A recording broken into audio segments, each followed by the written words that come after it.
Hello friends. Stock psychology की एक और नई वीडियो में आपका स्वागत है। आज हम इस वीडियो में बात करने वाले हैं डीमैट अकाउंट की। हमारे देश में आज भी बहुत सारे ऐसे लोग हैं जो पैसा तो अच्छी जगह इन्वेस्ट करना चाहते हैं, लेकिन प्रॉपर नॉलेज और गाइडेंस ना मिलने की वजह से नहीं कर पाते।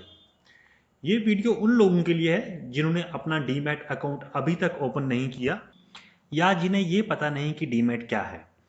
इस वीडियो में आपको ये भी बताया जाएगा कि डीमैट अकाउंट खोलने के लिए आपको कौन कौन सी फॉर्मेलिटीज और कौन कौन सी डॉक्यूमेंट्स की जरूरत पड़ सकती है।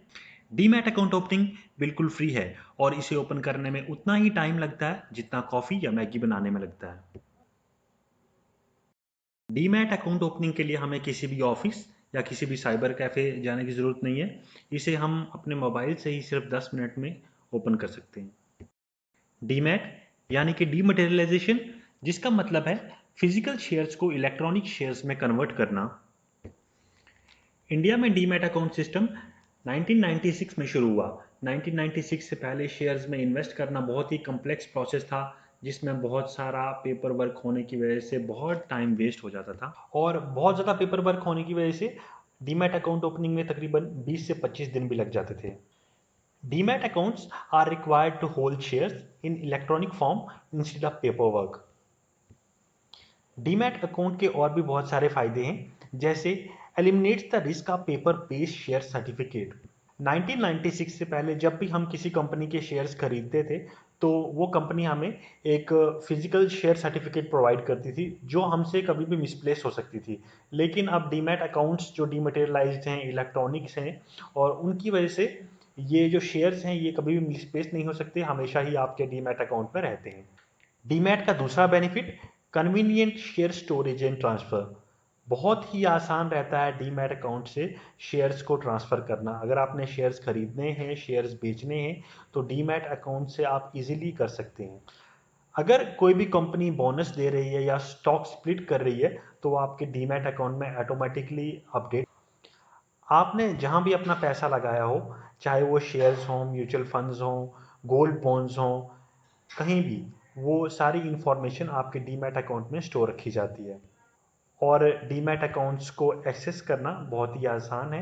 पिछले कुछ सालों की अगर बात की जाए तो इंडिया में स्टॉक मार्केट से रिलेटेड अवेयरनेस बहुत ज़्यादा बढ़ रही है। जहां 2011 में डीमैट अकाउंट्स की संख्या 19 मिलियन थी, वहीं 2020 के एंड तक इसका नंबर 19 मिलियन से बढ़कर 40 मिलियन हो चुका है।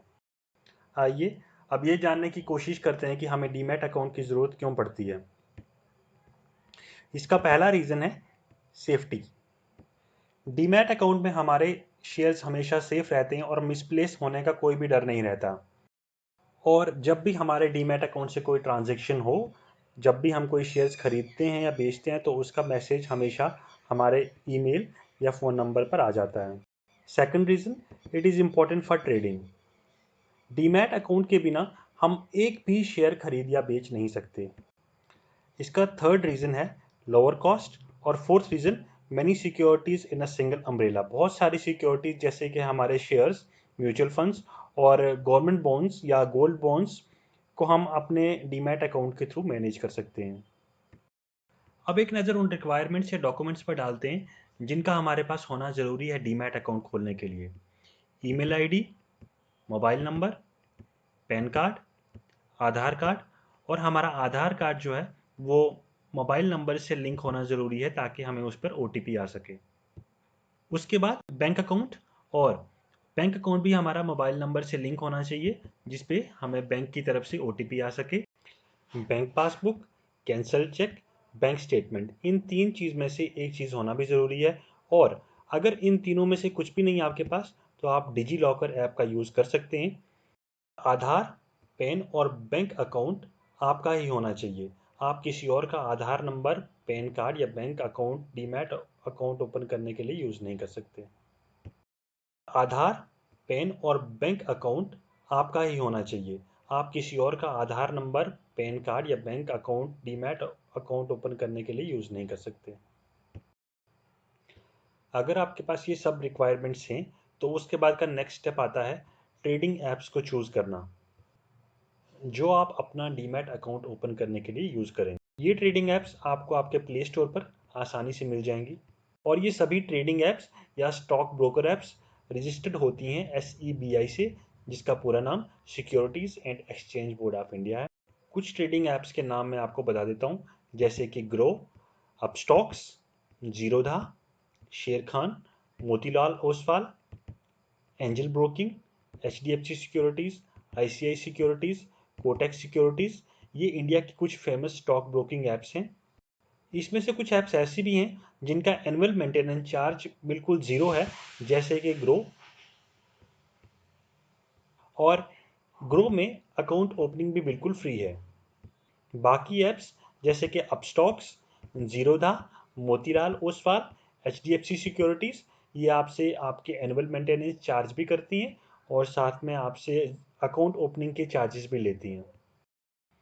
अगर पर्सनल फेवरेट की बात की जाए तो ग्रो मेरा फेवरेट है, बिकॉज़ इसका इंटरफेस बहुत अच्छा है और यूज़ करने में बहुत ही ईजी है, और साथ ही इसके चार्जेस भी बहुत कम है। ट्रेडिंग ऐप चाहे कोई भी चूज़ कर लो, सब ऐप्स में अकाउंट ओपनिंग का प्रोसेस तकरीबन सेम है। इस वीडियो में तो मैंने आपको ये बताया कि ग्रो ऐप में आप कैसे अकाउंट खोल सकते हैं, लेकिन आप कहीं पे भी अकाउंट खोलेंगे, किसी भी ऐप पे अकाउंट खोलेंगे, तो आपका फर्स्ट स्टेप हमेशा यही रहने वाला है, रजिस्टर योर ईमेल। अगर आप नए यूज़र हैं तो आपको उस ऐप पर रजिस्टर करना पड़ेगा। सेकंड स्टेप में आपको अपना मोबाइल नंबर एंटर करना पड़ेगा, जिसके बाद आपको OTP आएगा, OTP डालेंगे, वेरीफाई करना पड़ेगा। थर्ड नंबर पर आपको आपका पैन नंबर यहाँ पे डालना पड़ेगा। पैन नंबर के बाद आपसे आपकी डेट ऑफ बर्थ पूछी जाएगी, जो आपको यहाँ पर एंटर करनी है, और डेट ऑफ बर्थ के बाद कुछ और KYC डिटेल्स जो आपसे पूछी जाएंगी, जो बहुत सिंपल हों, जैसे कि आपका जेंडर, मैरिटल स्टेटस, आप सिंगल हैं, मैरिड हैं, आपका ऑक्यूपेशन, स्टूडेंट हो, गवर्नमेंट सर्विस में हो, housewife, students, whatever you are, trading experience, आपकी इनकम, और at the end your mother's name, your father's name. जैसे ही आप अपना मदर्स नेम और फादर्स नेम एंटर करेंगे तो आपकी KYC डिटेल्स सबमिट हो जाएंगी। KYC डिटेल्स के बाद आपसे आपकी बैंकिंग डिटेल्स पूछी जाएंगी, जैसे आपका बैंक अकाउंट कौन से बैंक में है। एक आपको लिस्ट दी जाएगी, आपको उसमें से चूज़ करना है जो भी आपका बैंक है जहाँ पे आपका सेविंग बैंक अकाउंट है। उसके बाद बैंक ब्रांच कौन सी है, बैंक ब्रांच आप चूज़ करने के लिए अपना IFSC कोड डालेंगे, तो वहाँ पे आपके बैंक की ब्रांच आ जाएगी, उसको आप सिलेक्ट करेंगे। IFSC कोड डालने के बाद आपका branch name, IFSC code, address, जहाँ पे भी आपका बैंक है वो आपको यहाँ पे दिखाएगा, और उसके बाद आपको अपना बैंक अकाउंट नंबर यहाँ पे एंटर करना है। बैंक अकाउंट नंबर एंटर करने के बाद आपसे आपका अकाउंट वेरीफाई करने को कहा जाएगा, जिसके लिए आपके मोबाइल पे एक OTP आएगा। जैसे अपना आप वो OTP लगा लेंगे तो स्टॉक ब्रोकर जो है आपके अकाउंट में 1 रुपये डिपॉजिट करेंगे, जिसको पेनी ड्रॉप कहा जाता है। इसके बाद लास्ट स्टेप, जिसमें आपको अपना सिग्नेचर अपलोड करना है। सिग्नेचर अपलोड करने के लिए आपको एक वाइट पेपर चाहिए, जिस पे आपको सिग्नेचर करके उसका फ़ोटो क्लिक करके अपलोड कर देना है। यहाँ पर आपसे आपका आधार कार्ड नंबर मांगा जाएगा। जैसे ही आप अपना आधार नंबर एंटर करेंगे, आपके रजिस्टर्ड मोबाइल नंबर पर एक OTP आएगा। जैसे ही आप वो OTP एंटर करेंगे तो आपका E-साइन वेरीफाई हो जाएगा। E-साइन आपकी डिटेल्स एंट्री में लास्ट स्टेप रहता है। E-साइन वेरीफाई होने के बाद स्टॉक ब्रोकर आपके अकाउंट को वेरीफाई करेगा और विद इन 24 आवर्स आपका अकाउंट एक्टिवेट कर दिया जाएगा। उसके बाद आप अपने अकाउंट से ट्रेडिंग कर सकते हैं और म्यूचुअल फंड्स में भी इन्वेस्ट कर सकते हैं। और इन स्टेप्स को फॉलो करके आप 10 मिनट से भी कम समय में अपना डीमैट अकाउंट खोल सकते हैं। फाइनली मैं आपसे यही कहना चाहता हूँ, वीडियो को अंत तक देखने के लिए बहुत बहुत धन्यवाद। आपका समय शुभ रहे।